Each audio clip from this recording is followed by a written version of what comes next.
Alright guys, it is done, it is built, it is my new parts caster, okay? I wanted to do a little video about this. This is almost like a follow-up to the video that I did before on my parts caster Stratocaster. Actually, it was a video sort of on why I need two strats, and I had two strats at the time. One of them was like a humbucker strat, and one of them was a full single strat. I've since sort of gone back to just having one, but I've since, you know, put together a Telecaster from Parts 2, which I think is another, as we all know, another amazing Fender guitar, another really, really cool guitar to have that kind of sits in its own bucket in terms of what it can do and what its strong suits are, but also can kind of be used for anything. Okay guys, so I've got this parts telly that I'm putting together, and we're just gonna start from the very beginning. What it starts with really is just the body and the neck, okay? So this body I bought off of eBay. It's an ocean turquoise Telecaster body. It came like this. Now it doesn't have holes drilled for the strap pins. It doesn't have any holes drilled for the bridge or anything. It does have the holes drilled for the string through, and it has the pickups routed and the control cavity routed. And then the neck is a Fender J Mascis Telecaster neck. It's based off of like a 1958 Telecaster. It's got the skunk stripe on the back. It's got the truss rod adjustment down here. And it's got 21 frets, and it's road worn. So it's got that little sort of relict fret wear and a little bit of like some dings along here. It feels really good. It feels sort of like a medium C, like a standard telly neck, and it feels nice and broken in already, which I like. So one of the things you want to consider is bridges, okay? So here's one bridge that I have. It's a Fender Telecaster bridge. It has a notch in it, which I don't know if this is a legit Fender thing. It has this notch right here. So basically what that does is when you have it in, a lot of these bridge, you know, the Telecaster bridge sits pretty high up, and it's like, let me just sort of rest it here so you can see. It sits pretty high up, and it has this lip, and I like that it has that little notch. It just makes it a little easier to grab the volume control once you get everything all wired up. The other thing that you can do, and this is like, would be like a severely notched bridge. This is a Goto in-tune bridge. So you can see here, this bridge has like a total cut on both sides.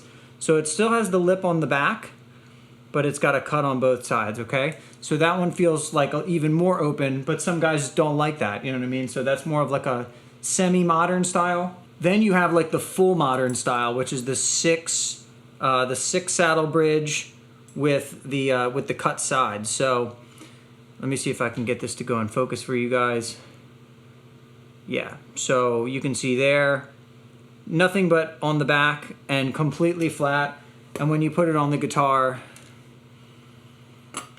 you know, completely flat. Kind of a different look. It's got the 6 saddles, which make it really easy to intonate. The next thing that we can consider is like pick guards. Now I have a ton of pick guards because I have OCD. So the one that I'm gonna go with is probably this one. Now this is white. It's not really white. It's more like an off-white. It looks like white. Let me see if I can grab something white so you guys can kind of compare it to that. Like it's not really white. But when you put it on the guitar, it ends up looking white. It's kind of this weird thing that happens if anybody's ever like looked at pick guards or gone through pick guards. It's very bizarre how the color will change depending on what it's against. I'll probably go with this just because it's classic. The other things, you know, sort of honorable mentions could be like mint green. Mint green is kind of cool. You know, it kind of goes with the ocean turquoise. Red tortoise is even kind of interesting. Not really my vibe, but you know, I've seen people do it. Red Tortoise looks really cool with this color and like a rosewood fretboard. I think that looks kind of interesting. Yeah, so I ended up going with the Fender stamped bridge here with the Goto compensated saddles. So I kind of did my own hybrid thing. I pulled the saddles from the other bridge I had, the Goto bridge, and I used this Fender classic sort of bridge here.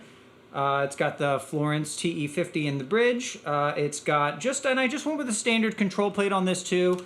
Like I mentioned before, I have that angled plate, but I think I'm just going to keep it like this and just kind of get used to it. I think it's a great look. I think it looks very classic, and it is really just a simple, great design. I ended up going with the classic sort of off-white pickguard that I have. One thing that I did with this guitar that I did not do with the other ones, which I really kind of neglect in general, is getting my guitars set up professionally. But for this one, I really wanted to take it somewhere and get it professionally set up, and I kind of I actually even felt bad about it. I was like, you know what, this is like a waste of money, like I'm just gonna do it, whatever, like it'll just kind of be an incurred cost of the project. And I took it to 30th Street Guitars in New York, and he absolutely crushed the setup. It's like the best playing guitar I have right now. And I think I'm gonna go and take my other guitars and get them set up by him too. So the neck feels great. He did have to do a fret leveling on it. And see, once I took it to him, he told me that it needed a little bit more work than just like an initial setup and action and stuff like that. I thought that I could just get it good and it would be fine, but there really is something about going and getting your guitar set up by somebody. It's really great. And he had to cut the nut down a little bit because I used 10 to 52 gauge strings, so they're a little fatter on the bottom. I've grown really accustomed to liking that,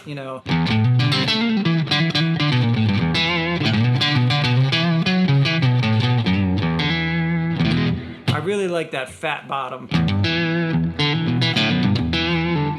No pun intended. Yeah, let me run you through just a couple of the sounds from this thing. I'm running through a couple pedals here. This is just the basic sound of the guitar with the Remerom ODS1 and a little bit of tremolo, or a little bit of reverb from the flip.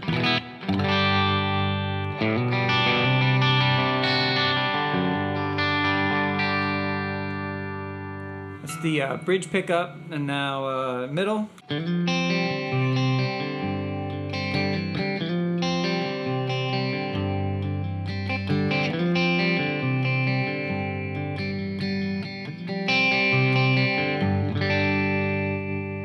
Really nice sound. These pickups are Peter Florence. It's a TE50 and a long neck in the neck. If anybody knows about Florence pickups, they're pretty highly regarded, a little rare now since Peter passed away. They sound, I think, incredible. Typical Tele pickups, but take gain really well and are just really open, and you have a lot of that sort of natural compression when you really dig in.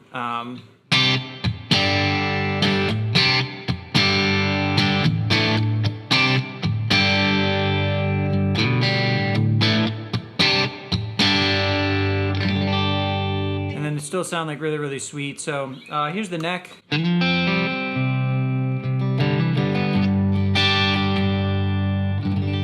Still super bright.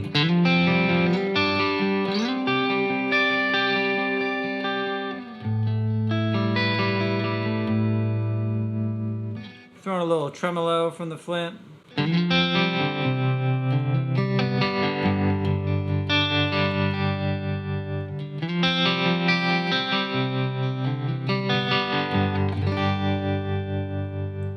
Just a real nice kind of like a earthy Americana kind of tone there.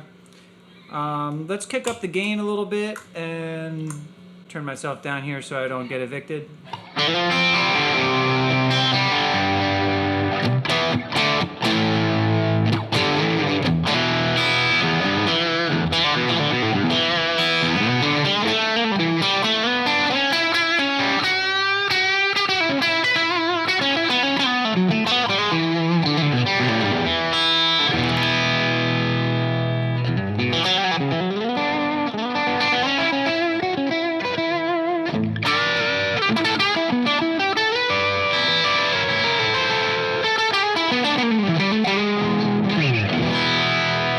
What I love about Telecasters is they have that still kind of like that twang that always kind of comes through, but even with gain, like they can still sound a little sustainy.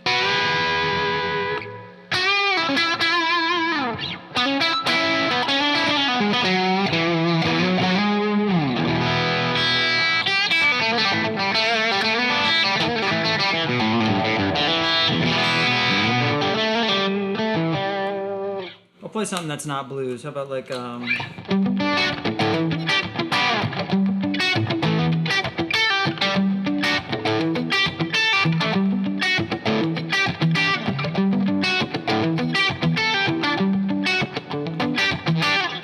of it always has this little kind of like top. There's a lot of technique that I'm using there, but the guitar, I think, helps me really get that top end snap through, and that's what I really love about Telly's. It really has its own thing going on that's different than a Strat, close to a Strat, but different than a Strat, and definitely different than like a, you know, a Les Paul or something like that. If you guys are interested in building one of these, I recommend looking for a good quality neck and body on eBay. You can get a lot of good deals if you just take your time and take a look.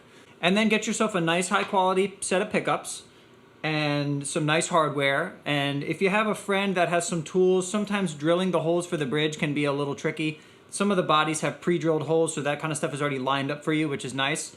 And then I really recommend putting it all together and taking it and going and getting it set up.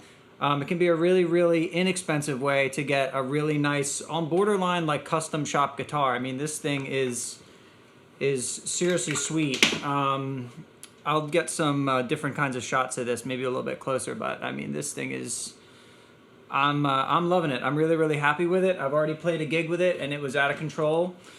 And like I said, I think I'm gonna go back to this guy and get some of my other guitars set up too, because he really just knocked it out of the park. So if you enjoy the content on my channel, I really would appreciate if you subscribe, hit the like button on the video if you enjoyed it, and drop a comment if you have any kind of tips of your own, if you're into building your own parts casters, or if there's any other kind of content that you dig if you want to see me do. So, see you on the next one.